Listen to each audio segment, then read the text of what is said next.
আমার গলার সোনার চেইনটা ভেঙে গিয়েছিল। ছেলে আমাকে নিয়ে স্বর্ণকারের দোকানে গেল মেরামতের জন্য। স্বর্ণকার চেইনটা দেখে বলল, ম্যাডাম, এটা খুবই পুরনো। নতুন একটা কিনে নিন। ছেলে নানা ডিজাইনের চেইন দেখাতে লাগল আমাকে। একটা জোড়া রিংয়ের সামনে দাঁড়িয়ে স্বর্ণকার বলল, সাহেব, বউয়ের জন্য ম্যাচিং রিং নিবেন? ছেলে এক জোড়া রিং কিন।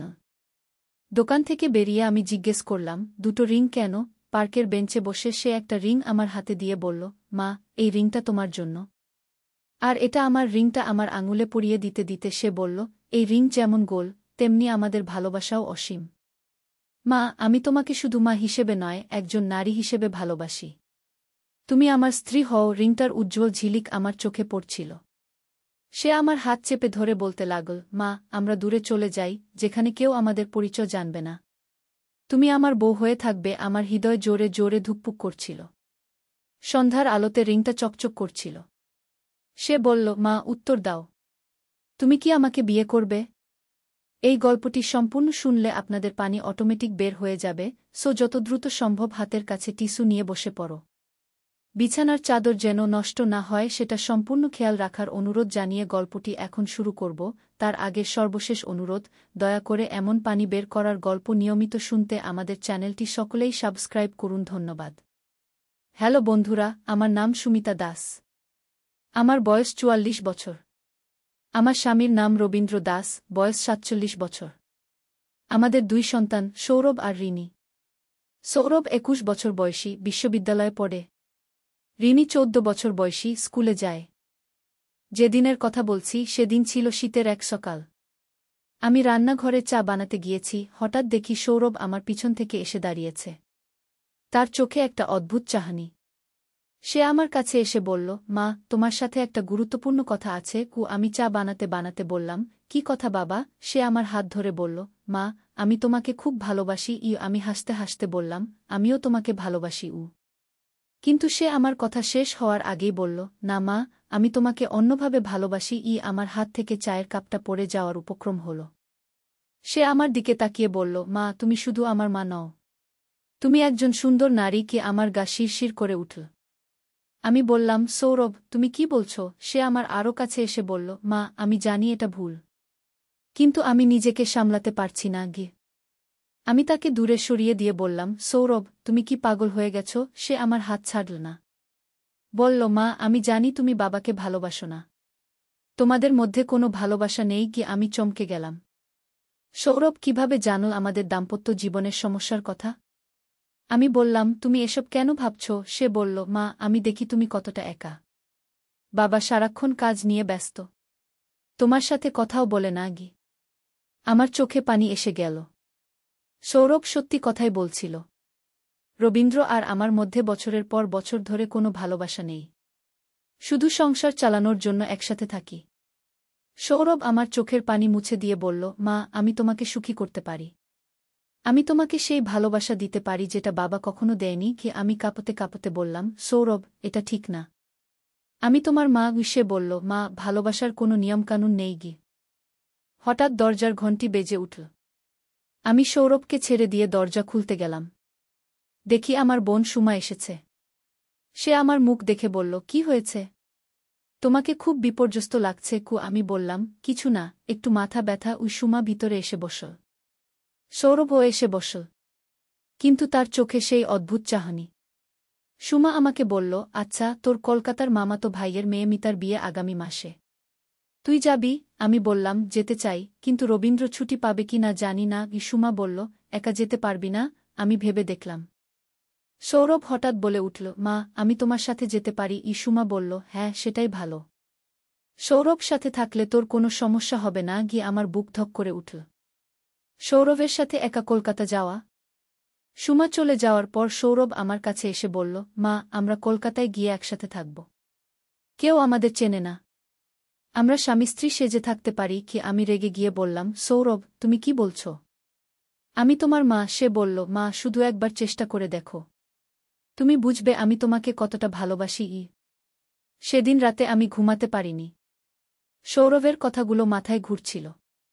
আমি কি সত্যিই তার প্রেমে পড়ে গেছি, নাকি আমার মনের একাকিত্ব আমাকে বিভ্রান্ত করছে? পরদিন সকালে রবীন্দ্র অফিসে যাওয়ার আগে বলল, আমি পরশু সপ্তাহখানেকের জন্য চট্টগ্রাম যাচ্ছি। অফিসের কাজে কি আমার বুকটা ধক করে উঠল। রবীন্দ্র চলে যাওয়ার পর সৌরভ আমার কাছে এসে বলল, মা, এখন আমাদের সুযোগ। আমরা কলকাতা যেতে পারি। আমি বললাম, সৌরভ, আমি এই সম্পর্কে আর ভাবতে চাই না। সে আমার হাত ধরে বলল, মা, শুধু একবার আমাকে সুযোগ দাও। আমি তোমাকে প্রমাণ করে দেখাবো আমার ভালোবাসা কতটা সত্যি। আমি রাজি হয়ে গেলাম। সেদিনই আমরা কলকাতা ট্রেনের টিকিট কাটলাম। রিমিকে বললাম সে তার বান্ধবী পূজার বাড়িতে থাকবে। পরদিন সকালে আমরা কলকাতার উদ্দেশ্যে রওনা দিলাম। ট্রেনে বসে সৌরভ আমার পাশে বসল। সে আমার হাত ধরে বলল, মা, আমি খুব খুশি। আমিও না জানি কেন একটা অদ্ভুত খুশি লাগছিল। কলকাতা পৌঁছে আমরা একটা হোটেলে রুম নিলাম। রিসেপশনে সৌরভ আমাদের স্বামী-স্ত্রী বলে পরিচয় দিল। আমার গা রি করে উঠল। কিন্তু সাথে সাথে একটা রোমাঞ্চ লাগল। রুমে গিয়ে সৌরভ আমাকে জড়িয়ে ধরল। বলল, মা, আজ রাত থেকে তুমি আমার স্ত্রী। আমি তাকে ছেড়ে দিয়ে বললাম, সৌরভ, আমি এখনো প্রস্তুত না। সে বুঝে গেল। বলল, ঠিক আছে মা, আমি অপেক্ষা করব। তুমি নিজে থেকে আমার কাছে আসবে। সেদিন রাতে আমরা আলাদা আলাদা বিছানায় শুয়েছিলাম। কিন্তু আমি ঘুমাতে পারিনি। সৌরভের নিঃশ্বাসের শব্দ শুনতে পাচ্ছিলাম। মাঝরাতে সে আমার বিছানায় এসে শুয়ে পড়ল। আমি কিছু বললাম না। সে আমাকে জড়িয়ে ধরল। পরদিন সকালে উঠে আমরা বেড়াতে বেরোলাম। সৌরভ আমার হাত ধরে হাঁটছিল। মানুষ আমাদের স্বামী-স্ত্রী ভাবছিল। আমার ভালো লাগছিল। বিকেলে আমরা একটা রেস্তোরাঁও খেতে গেলাম। সেখানে সৌরভ আমার জন্য খাবার অর্ডার করল। আমাকে খাওয়াতে লাগল। আমার মনে হচ্ছিল আমি সত্যিই তার স্ত্রী। সেদিন রাতে সৌরভ আমার কাছে এসে বলল, মা, আমি আর পারছি না। আমি তোমাকে ভালোবাসি। আমিও না জানি কেন তার দিকে এগিয়ে গেলাম। সে আমাকে চুমু খেল। আমি তাকে বাধা দিলাম না। সেই রাতে আমরা স্বামী-স্ত্রীর মতো একসাথে কাটালাম। পরদিন সকালে উঠে আমার ভীষণ লজ্জা লাগছিল। আমি কি করেছি? সৌরভ আমাকে বুঝতে পেরে বলল, মা, লজ্জা পেজো না। আমরা কিছু ভুল করিনি। আমরা একে অপরকে ভালোবাসি। কিন্তু আমার মন খারাপ লাগছিল। আমি বললাম, সৌরভ, আমরা বাড়ি ফিরে যাই। কিন্তু সৌরভ বলল, না মা, আমরা আরও কিছুদিন এখানে থাকি। আমি তোমাকে কলকাতার সব জায়গা ঘুরিয়ে দেখাবো। আমি রাজি হয়ে গেলাম। আমরা পরের 3 দিন কলকাতায় থাকলাম। প্রতিদিন বেড়াতে যেতাম। সৌরভ আমার যত্ন নিত। আমার মনে হচ্ছিল আমি নতুন করে বেঁচে উঠেছি। 3 দিন পর আমরা বাড়ি ফিরে এলাম। রবীন্দ্র তখনও চট্টগ্রামেই। রিমি পূজার বাড়ি থেকে ফিরে এলো। সে কিছু সন্দেহ করল না। কিন্তু আমার মনে একটা দ্বন্দ্ব চলছিল। আমি কি সৌরভকে ভালোবাসি? নাকি এটা শুধু শারীরিক আকর্ষণ? রবীন্দ্র ফিরে এলো। সে আমার সাথে স্বাভাবিক আচরণ করল।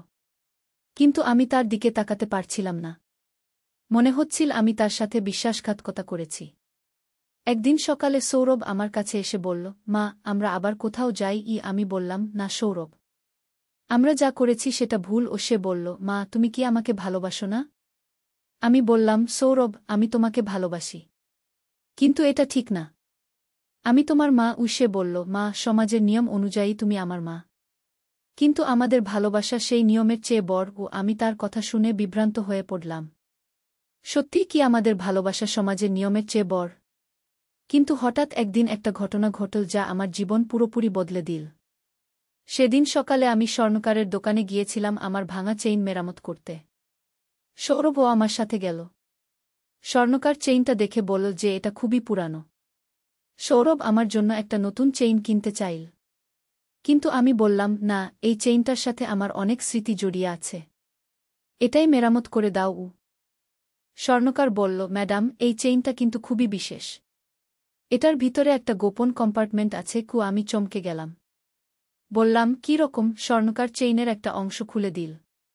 সেখান থেকে একটা ছোট কাগজ বেরিয়ে এলো। আমি কাগজটা খুলে দেখলাম। সেখানে লেখা, প্রিয় সুমিতা, আমি জানি তুমি একদিন এই চিঠিটা পড়বে। আমি তোমার আসল মা নই। তোমার আসল মা মারা গেছে তুমি জন্মানোর পর। আমি তোমাকে দত্তক নিয়েছিলাম। সৌরভ তোমার আসল ছেলে নয়। সে আমার আগের স্বামীর ছেলে। তোমাদের মধ্যে কোনো রক্তের সম্পর্ক নেই। ভালোবাসা, কমলা দেবী। আমার হাত থেকে কাগজটা পড়ে গেল। আমি স্তব্ধ হয়ে গেলাম। সৌরভও কাগজটা পড়ল। তার চোখে অবিশ্বাসের চাহনি। আমরা দুজনেই নিশ্চুপ হয়ে গেলাম। স্বর্ণকার বুঝতে পারল না কি হয়েছে। আমরা চুপচাপ বাড়ি ফিরে এলাম। বাড়িতে গিয়ে আমি সৌরভকে বললাম, সৌরভ, এই চিঠি কি সত্যি? সে বলল, মা, আমি জানি না। কিন্তু যদি সত্যি হয় তাহলে আমাদের ভালোবাসা কোনো পাপ নয়। গিয়ে আমি বললাম, কিন্তু তুমি তো আমাকে মা বলে ডাকতে। আমি তোমাকে ছেলে মনে করতাম কি? সে বলল, মা, সম্পর্ক শুধু রক্তে নয়। আমি তোমাকে সত্যিকারের মা মনে করি। কিন্তু সাথে সাথে তোমাকে একজন নারী হিসেবেও ভালোবাসি। আমি কনফিউজড হয়ে পড়লাম। আমি রবীন্দ্রকে এই ব্যাপারে জিজ্ঞেস করতে পারি না। কারণ তাহলে আমাদের কলকাতা ট্রিপের কথা বলতে হবে। আমি সিদ্ধান্ত নিলাম আমার বোন সুমাকে জিজ্ঞেস করব। পরদিন সুমা এলো। আমি তাকে চিঠিটা দেখালাম। সুমা চিঠিটা পড়ে চমকে গেল। সে বলল, সুমিতা, এই চিঠি সত্যি। মা আমাকে বলেছিল। কিন্তু তুমি ছোট ছিলে বলে সে তোমাকে বলেনি। আর সৌরভও তোমার আসল ছেলে নয়। রবীন্দ্র তার প্রথম বিয়ে থেকে সৌরভকে নিয়ে এসেছিল। আমি হতভম্ব হয়ে গেলাম। তাহলে সৌরভের সাথে আমার কোনো রক্তের সম্পর্কই নেই। আমি সুমাকে বললাম, তাহলে আমি কার মেয়ে? সুমা বলল, তুমি রবীন্দ্রর প্রথম স্ত্রীর বোনের মেয়ে। তোমার মা মারা যাওয়ার পর আমাদের মা তোমাকে দত্তক নিয়েছিল। আমি বুঝতে পারলাম এই রহস্যের আসল সত্য। কিন্তু এখন আমি কি করব? সেদিন রাতে সৌরভ আমার কাছে এসে বলল, মা, এখন আমরা নিঃসন্দেহে একসাথে থাকতে পারি। আমাদের মধ্যে কোনো রক্তের সম্পর্ক নেই। কিন্তু আমি বললাম, সৌরভ, রক্তের সম্পর্ক না থাকলেও তুমি আমার ছেলে। আমি তোমাকে ছোটবেলা থেকে বড় করেছি। সে বলল, মা, কিন্তু আমি তোমাকে ভালোবাসি। আমি 2 সপ্তাহ ধরে এই দ্বন্দ্বে ভুগলাম। একদিন হঠাৎ আমি বুঝতে পারলাম যে আমি সৌরভকে সত্যিই ভালোবাসি। কিন্তু এটা কি ঠিক? আমি একদিন সৌরভকে ডেকে বললাম, সৌরভ, আমি তোমাকে ভালোবাসি। কিন্তু আমি রবীন্দ্রকে ছেড়ে যেতে পারব না। রিমি আছে, সমাজ আছে। সৌরভ বলল, মা, তুমি যা সিদ্ধান্ত নেবে আমি সেটা মেনে নেব। কিন্তু আমি তোমাকে ছাড়া বাঁচতে পারব না। আমি ভাবতে লাগলাম কি করব। কিন্তু হঠাৎ একদিন আমার জীবনে একটা বিপ্লব ঘটে গেল। সেদিন সকালে আমি বাজার থেকে ফিরছি। হঠাৎ দেখি একটা লোক আমার পিছু নিয়েছে। আমি ভয় পেয়ে দ্রুত বাড়ির দিকে হাঁটতে শুরু করলাম। কিন্তু সেই লোকটি আমাকে থামিয়ে দিল। সে বলল, আপনি কি সুমিতা দাস? আমি নার্ভাসভাবে বললাম, হ্যাঁ, কেন? লোকটি একটা খাম আমার হাতে দিয়ে বলল, এটা আপনার জন্য। বলেই সে চলে গেল। আমি খামটা খুলে দেখলাম। ভিতরে একটা চিঠি আর একটা ছবি। ছবিটা দেখে আমি চমকে গেলাম। এটা আমার আর সৌরভের কলকাতার হোটেলের ছবি। চিঠিতে লেখা, আমি জানি আপনাদের সম্পর্ক। আপনি যদি 1 লক্ষ টাকা না দেন তাহলে এই ছবি আপনার স্বামী আর সমাজের কাছে পৌঁছে দেব। আগামীকাল সন্ধ্যা 6টায় রমনা পার্কে আসুন। একা আসবেন? আমার হাত পা কাঁপতে শুরু করল। কে আমাদের ছবি তুলেছে? আমি কিভাবে 1 লক্ষ টাকা জোগাড় করব? আমি বাড়িতে গিয়ে সৌরভকে চিঠিটা দেখালাম। সৌরভও চমকে গেল। সে বলল, মা, এটা কে করতে পারে? আমি বললাম, আমি জানি না। কিন্তু আমাদের কিছু একটা করতে হবে। সৌরভ বলল, মা, আমি টাকা জোগাড় করার চেষ্টা করি কিন্তু 1 লক্ষ টাকা এত সহজ না। আমি সারাদিন চিন্তায় থাকলাম। পরদিন সন্ধ্যায় আমি রমনা পার্কে গেলাম। সেখানে একটা লোক বসেছিল। সে আমাকে ইশারা করল। আমি তার কাছে গেলাম। লোকটি বলল, টাকা এনেছেন? আমি বললাম, আমার কাছে এত টাকা নেই। সে বলল, তাহলে আজই আপনার স্বামী এই ছবি পেয়ে যাবে। আমি কাঁদতে শুরু করলাম। বললাম, প্লিজ, আমাকে একটু সময় দিন। লোকটি বলল, আরও 3 দিন সময়। তারপর যদি টাকা না পাই তাহলে সবকিছু ফাঁস করে দেব। আমি বাড়ি ফিরে সৌরভকে সব বললাম। সৌরভ বলল, মা, আমি একটা উপায় ভেবেছি। আমার কলেজের বন্ধু অর্কের বাবার ব্যবসা আছে। সে হয়তো টাকা ধার দিতে পারে। আমি বললাম, কিন্তু আমরা সেই টাকা কিভাবে ফেরত দেব? সৌরভ বলল, সেটা পরে দেখা যাবে। আগে এই সমস্যার সমাধান করি। পরদিন সৌরভ তার বন্ধুর বাবার কাছে গেল। কিন্তু সে টাকা দিতে রাজি হল না। কারণ সৌরভের কোনো গ্যারান্টি নেই। আমরা আরও কয়েকজনের কাছে চেষ্টা করলাম। কিন্তু কেউ এত বড় অঙ্কের টাকা দিতে রাজি হল না। 2 দিন পার হয়ে গেল। আমি আতঙ্কে থাকতে লাগলাম। রবীন্দ্র যদি জানতে পারে তাহলে আমাদের সংসার ভেঙে যাবে। রিমির কি অবস্থা হবে? আমি ভাবতে পারছিলাম না। 3 দিনের দিন সকালে আমি আরেকটা খাম পেলাম। খুলে দেখি লেখা, আজ শেষ দিন। সন্ধ্যা 6টার মধ্যে টাকা না পেলে আপনার স্বামীর অফিসে এই ছবি পৌঁছে যাবে। আমি কাঁদতে কাঁদতে সৌরভকে বললাম। সৌরভ বলল, মা, আমি পুলিশে রিপোর্ট করি কি? আমি বললাম, না, তাহলে তো সব ফাঁস হয়ে যাবে। হঠাৎ সৌরভের একটা আইডিয়া এল। সে বলল, মা, আমরা ওই লোকটাকে ধরার চেষ্টা করি। দেখি সে কে। আমি বললাম, কিভাবে? সৌরভ বলল, তুমি পার্কে যাবে। আমি লুকিয়ে থাকব। যখন সে আসবে আমি তাকে ধরে ফেলব। সন্ধ্যায় আমি রমনা পার্কে গেলাম। সৌরভ দূরে লুকিয়ে থাকল। কিছুক্ষণ পর সেই লোকটি এল। সে আমাকে বলল, টাকা? আমি বললাম, আমার কাছে নেই। সে রেগে গিয়ে বলল, তাহলে আজই সব ফাঁস করে দেব। ঠিক এই সময় সৌরভ পিছন থেকে এসে তাকে ধরে ফেল। লোকটি ছাড়ার চেষ্টা করল, কিন্তু সৌরভ তাকে শক্ত করে ধরে রেখেছে। আমি লোকটির মুখ দেখলাম। আমি চমকে গেলাম।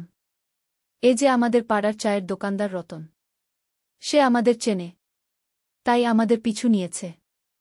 সৌরভ তাকে বলল, তুই কেন আমাদের ব্ল্যাকমেইল করছিস? রতন বলল, আমার মা অসুস্থ, অপারেশনের জন্য টাকা দরকার। তোমাদের কাছ থেকে টাকা নিয়ে মার চিকিৎসা করাবো। আমি বুঝতে পারলাম রতনের অবস্থা, কিন্তু এভাবে ব্ল্যাকমেইল করা ঠিক না। আমি রতনকে বললাম, রতন, তোমার মার জন্য দুঃখিত, কিন্তু এভাবে টাকা নেওয়া ঠিক না। রতন কাঁদতে শুরু করল। বলল, ম্যাডাম, আমার আর কোনো উপায় নেই। আমি সব জায়গায় চেষ্টা করেছি, কেউ টাকা দেয়নি। আমার মায়া হল। আমি সৌরভের দিকে তাকালাম। সৌরভ বলল, রতন ভাই, আপনার মার অবস্থা কেমন? রতন বলল, ডাক্তার বলেছে দ্রুত অপারেশন না হলে মা বাঁচবে না। আমি জিজ্ঞেস করলাম, কত টাকা লাগবে? রতন বলল, 50,000 টাকা। আমি ভাবলাম 1,00,000 টাকা চেয়েছিল, কিন্তু আসলে 50,000 লাগে। আমি সিদ্ধান্ত নিলাম। বললাম, রতন, আমরা তোমাদের সাহায্য করব, কিন্তু ব্ল্যাকমেইল করে নয়। আমরা তোমার মার জন্য টাকার ব্যবস্থা করব। রতন অবাক হয়ে বলল, সত্যি? আমি বললাম, হ্যাঁ, কিন্তু তুমি আমাদের ছবি ফেরত দাও আর প্রমিস করো যে এই ব্যাপারে কাউকে কিছু বলবে না। রতন তার ব্যাগ থেকে ছবিগুলো বের করে আমাদের দিল। বলল, ম্যাডাম, আমি কাউকে কিছু বলবো না। আপনারা আমার মাকে বাঁচিয়ে দিলেন। আমি আর সৌরভ বাড়ি ফিরে এলাম। কিন্তু এখন সমস্যা হল টাকার। আমরা কিভাবে 50,000 টাকা জোগাড় করব? পরদিন আমি আমার সোনার গহনা বিক্রি করার কথা ভাবলাম। সৌরভও তার কিছু জিনিস বিক্রি করতে রাজি হল। আমরা একসাথে 40,000 টাকা জোগাড় করতে পারলাম। বাকি 10,000 টাকার জন্য আমি আমার বোন সুমার কাছে গেলাম। সুমা জিজ্ঞেস করল, কেন টাকা লাগে? আমি বললাম, রতনের মার অসুখের কথা। সুমা 10,000 টাকা দিল। আমরা রতনকে 50,000 টাকা দিয়ে দিলাম। রতনের মায়ের অপারেশন হল। সে সুস্থ হয়ে উঠল। রতন আমাদের পায়ে পড়ে ধন্যবাদ দিল। এই ঘটনার পর আমি বুঝতে পারলাম যে সৌরভের সাথে আমার সম্পর্ক কতটা ঝুঁকিপূর্ণ। আমি সৌরভকে বললাম, সৌরভ, আমি তোমাকে ভালোবাসি, কিন্তু আমরা এভাবে চলতে পারি না। সমাজ আমাদের মেনে নেবে না। সৌরভ বলল, মা, তাহলে আমরা কি করব? আমি অনেক ভেবেচিন্তে একটা সিদ্ধান্ত নিলাম। বললাম, সৌরভ, তুমি বিদেশে পড়াশোনা করতে যাও। সেখানে গিয়ে নিজের জীবন গড়ো। আমিও আমার জীবন নিয়ে ভাবব। সৌরভ কাইতে শুরু করল। বলল, মা, আমি তোমাকে ছেড়ে যেতে পারব না। আমি বললাম, সৌরভ, এটাই আমাদের জন্য সবচেয়ে ভালো। তুমি দূরে গিয়ে নতুন করে শুরু করো। হয়তো একদিন তুমি কোনো মেয়েকে ভালোবাসবে। সৌরভ বলল, না মা, আমি কাউকে ভালোবাসতে পারব না। কিন্তু আমি তাকে বোঝালাম যে এটাই সঠিক সিদ্ধান্ত। 2 মাস পর সৌরভ কানাডায় চলে গেল উচ্চশিক্ষার জন্য। আমি তাকে এয়ারপোর্টে দেখে আসলাম। বিদায়ের সময় সে আমাকে শক্ত করে জড়িয়ে ধরল। কাঁদতে কাঁদতে বলল, মা, আমি তোমাকে কখনো ভুলতে পারব না। আমিও কাঁদলাম, কিন্তু জানতাম এটাই আমাদের জন্য সবচেয়ে ভালো। সৌরভ চলে যাওয়ার পর আমার জীবন স্বাভাবিক হতে শুরু করল। রবীন্দ্রর সাথে আমার সম্পর্ক আগের মতো হল। রিমি বড় হতে লাগল। আমি নিজেকে সংসারের কাজে ব্যস্ত রাখলাম। 6 মাস পর সৌরভের একটা চিঠি পেলাম। সে লিখেছিল যে সে কানাডায় ভালো আছে, নতুন পরিবেশে মানিয়ে নিতে পারছে, কিন্তু আমাকে মিস করে। আমিও তাকে জবাব দিলাম, কিন্তু আমাদের সম্পর্কের কথা আর কখনো লিখিনি। 2 বছর পর সৌরভ আরেকটা চিঠি পাঠাল। সেখানে লিখেছিল যে সে একটা মেয়েকে ভালোবেসে ফেলেছে। মেয়েটির নাম প্রিয়া। সে একটা বাঙালি পরিবারের মেয়ে। আমি খুশি হলাম। লিখলাম যে আমি তার খুশির জন্য দোয়া করছি। 3 বছর পর সৌরভ প্রিয়াকে বিয়ে করল। আমরা সবাই কানাডায় গেলাম বিয়েতে যোগ দিতে। প্রিয়া খুব ভালো মেয়ে। সৌরভের সাথে তার খুব ভালো জমে। আমি বুঝতে পারলাম সৌরভ খুশি। এটাই আমি চেয়েছিলাম। বিয়ের পর সৌরভ আমার সাথে একা কথা বলল। বলল, মা, আমি এখন বুঝতে পারছি তুমি সঠিক সিদ্ধান্ত নিয়েছিলে। আমি প্রিয়াকে ভালোবাসি। কিন্তু তোমাকেও ভুলতে পারিনি গো। আমি বললাম, সৌরভ, তুমি এখন প্রিয়ার স্বামী। তার দিকে মন দাও। আমাদের সেই সম্পর্কের কথা ভুলে যাও। আজ 5 বছর হয়ে গেছে। সৌরভ আর প্রিয়ার একটা ছেলে হয়েছে। তারা খুশি। আমিও এখন নানি। রিমিও বিশ্ববিদ্যালয়ে ভর্তি হয়েছে। রবীন্দ্রর সাথে আমার সম্পর্ক অনেক ভালো। আমরা একসাথে অনেক জায়গায় ঘুরতে যাই। কিন্তু মাঝে মধ্যে সেই কলকাতার দিনগুলোর কথা মনে পড়ে। সৌরভের সাথে কাটানো সেই রোমান্টিক মুহূর্তগুলো। আমি জানি এটা ভুল ছিল। কিন্তু সেই সময় আমি খুব খুশি ছিলাম। হয়তো জীবনে কিছু ভুল সিদ্ধান্ত নিতেই হয়, যেটা আমাদের শেখায়। আজও যখন সৌরভ ফোন করে আমার বুকটা ধক করে ওঠে। কিন্তু আমি নিজেকে সংযত রাখি। আমি জানি এটাই সঠিক। আমাদের সবার জন্য। এই গল্পের শেষে আমি বুঝতে পেরেছি যে ভালোবাসা সবসময় পাওয়া যায় না। কখনো কখনো ভালোবাসাকে ছেড়ে দিতে হয় অন্যদের ভালোর জন্য। আমি সৌরভকে ভালোবাসতাম। হয়তো এখনো ভালোবাসি। কিন্তু আমি জানি এই ভালোবাসা সমাজে গ্রহণযোগ্য নয়। আমার এই গল্প একটা অন্যরকম প্রেমের গল্প। যেখানে ভালোবাসা ছিল, কিন্তু সেই ভালোবাসাকে ত্যাগ করতে হয়েছে। আমি আমার সিদ্ধান্তে খুশি। কারণ সবাই এখন ভালো আছে। সৌরভ কানাডায় তার নতুন জীবন নিয়ে খুশি। প্রিয়া আর তাদের ছেলে নিয়ে সুখী পরিবার। আমিও রবীন্দ্র আর রিনি নিয়ে ভালো আছি। এটাই জীবন। কখনো পাওয়া, কখনো হারানো। আমার এই গোপন প্রেমের গল্প আর কারো সাথে শেয়ার করিনি। শুধু আপনাদের সাথে শেয়ার করলাম। আশা করি আপনারা আমাকে বুঝতে পেরেছেন। জীবনে কখনো কখনো এমন পরিস্থিতি আসে যখন আমরা বিভ্রান্ত হয়ে পড়ি। কিন্তু শেষ পর্যন্ত সঠিক সিদ্ধান্ত নেওয়াটাই গুরুত্বপূর্ণ। এই গল্পের মাধ্যমে আমি বোঝাতে চেয়েছি যে ভালোবাসা কখনো কখনো ত্যাগেও। আমি সৌরভকে ভালোবেসে তাকে ছেড়ে দিয়েছি। কারণ আমি জানতাম এটাই তার জন্য সবচেয়ে ভালো। আজ সে খুশি। এটাই আমার সবচেয়ে বড় পাওয়া। আমার গল্প এখানেই শেষ। আশা করি আপনাদের ভালো লেগেছে। এরকম আরও গল্প শুনতে চাইলে আমাদের চ্যানেল সাবস্ক্রাইব করুন। ধন্যবাদ।